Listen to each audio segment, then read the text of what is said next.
মিলি pregnant. এই অবস্থায় তাকে বিয়ের পিঁড়িতে বসতে হলো। মিলির কপালটা এতটাই খারাপ যে যার সাথে বিয়ে সেও তাকে ফাঁকি দিয়ে চলে গেল বিদেশে। এখন মিলির কি হবে? আত্মহত্যা ছাড়া মিলির আর কোনো উপায় নেই।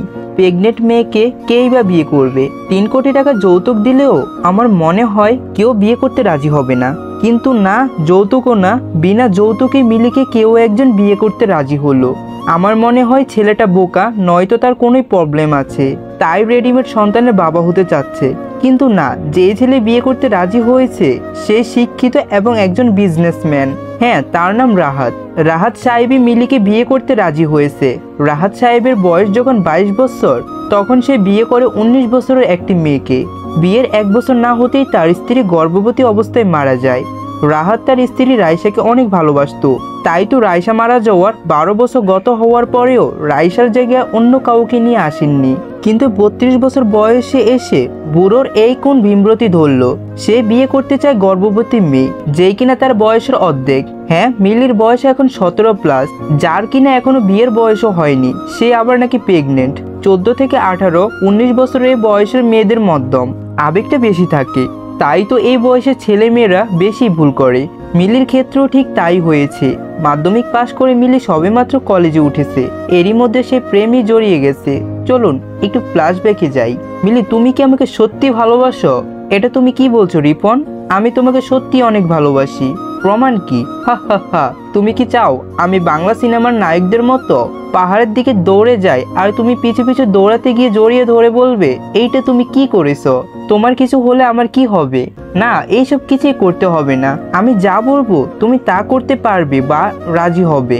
আমার ভালোবাসা নিয়ে যখন তোমার এতই সন্দেহ, ঠিক আছে, আমি যে তোমাকে ভালোবাসি এটা প্রমাণ দিতে তুমি যা বলবে আমি তাই করব। মিলি, তুমি যে আমাকে ভালোবাসো এইটাও আমি জানি, আর আমিও যে তোমাকেই ভালোবাসি আর তোমাকেই বিয়ে করব এটাও তুমি জানো। তাহলে তুমি বললে কেন? প্রমাণ কি? আরে দূর, তোমাকে রাগানোর জন্যই বলেছি, কিন্তু তুমি তো রাগও করলে না। হা হা হা। আমি রাগ করলেই তুমি খুশি? ওকে যাও, রাগ করলাম। আরে আরে পাগলিটা রাগ করে না। সরি সোনা। এই কি ছাড়ো, এখানে অনেক লোকজন তো, তাহলে বলো তুমি রাগ করো না। এই বয়সে ছেলে মেয়েদের প্রেমের মুহূর্তগুলো লেখে শেষ করা যাবে না। এক পর্যায়ে ভালোবাসার প্রমাণ দিতে গিয়ে বা তার ভালোবাসাকে ধরে রাখতেই মিলিকে দেহ দিতে হলো। একটা কথা মনে পড়ে গেল। দর্শন হওয়ার পর পুলিশ জরিনাকে বলল, আচ্ছা জরিনা, তোমাকে যখন জোর করে ধর্ষণ করা হলো তখন তোমার কেমন লেগেছিল? জরিনার উত্তরে বলে, কি যে বলেন স্যার, জোর করে মিষ্টি খাওয়ালে কি তিতা লাগে? জরিনার মতো ঠিক মিলিরও হয়েছে। মিলি প্রথমে দেহ দিতে আপত্তি করলেও পরবর্তীতে মিলির ইচ্ছায় অনেকবারই দেহ আদান প্রদান করা হয়েছে রিপনের সাথে। মিলি এবং রিপনের দেহ ক্ষুদ্র মিটাতে গিয়ে ভুলে গিয়েছে পরবর্তীতে কি হতে পারে। এইভাবে চলতে থাকে তাদের ফালতু ভালোবাসা। কিছুদিন পরই মিলি তার দেহের পরিবর্তন দেখতে পায়। অর্থাৎ একটা মেয়ে গর্ভবতী হলে প্রাথমিক পর্যায়ে যে উপসর্গগুলো দেখা যায়, যেমন মাথা ঘুরায়, বমি বমি ভাব ইত্যাদি মিলির মাঝেই দেখা যায়। এইসব দেখে মিলির বাবা মা টেনশনেই পড়ে যায়। মিলিও বুঝতে পারে তার কি হতে যাচ্ছে। মিলিকে ডাক্তারের কাছে নিতে চাইলে প্রথমও মিলি না করে, পরে বাধ্য হয়ে মিলিকে ডাক্তারের কাছে যেতে হয়। ডাক্তার পরীক্ষা নিরীক্ষা করে মিলির বাবা মাকে সবটাই খুলে বলে। মিলির বাবা মা অনেকটাই প্রভাবশীল, তাই মিলির মুখ থেকে সবটা শোনার পর রিপনের কাছে যায় এবং ভয়ভীতি দেখিয়ে নিজেদের মান ইজ্জত বাঁচানোর জন্যই রিপনকে বিয়েতে রাজি করায়। রিপনও বাধ্য ছেলের মতোই তাদের কথা মেনে নেয়। রিপনের বাবা মা দেশের বাইরে থাকে, রিপন এখানে হোস্টেলে থেকে লেখাপড়া করত। এরই মধ্যে রিপনের বাবা মা রিপনের জন্য ভিসা, পাসপোর্ট আর বিমানের টিকিট রেডি করে পাঠিয়ে দেয় রিপনের কাছে। বাংলাদেশে আর রাখবে না, বিদেশেই নিয়ে লেখাপড়া করাবে। তাদের ছেলে যে আকাম করেছে এটা তারা জানতো না। রিপনও চালাকি করে বিদেশে যাওয়ার দিনই বিয়ের সব কাজ শেষ করতে বলে। এই সুযোগটা আমি পেলে সত্যি মিলিকে বিয়ে করতাম, কারণ প্রভাবশীল শ্বশুর থাকা মানে অনেক কিছু।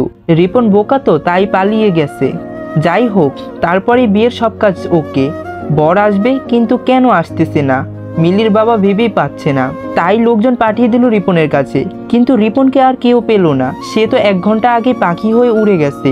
এইখানে মিলির বাবা মার ভুল ছিল, সেটা হলো রিপনের বাবা মায়ের সাথে কথা না বলা। তাদের সাথে কথা বললে হয়তো এমনটা হতো না। মিলি যদিও একটু আগে হাসি খুশি ছিল, যখনই শুনতে পেল রিপন আর বাংলাদেশে নাই, মিলি তখন হঠাৎই অজ্ঞান হয়ে গেল। এমনটা তো হওয়ার কথা ছিল না, তাহলে রিপন আমাকে কখনোই ভালোবাসে নাই। এইসব ভাবতে ভাবতে মিলি মাটিতেই পড়ে গেল।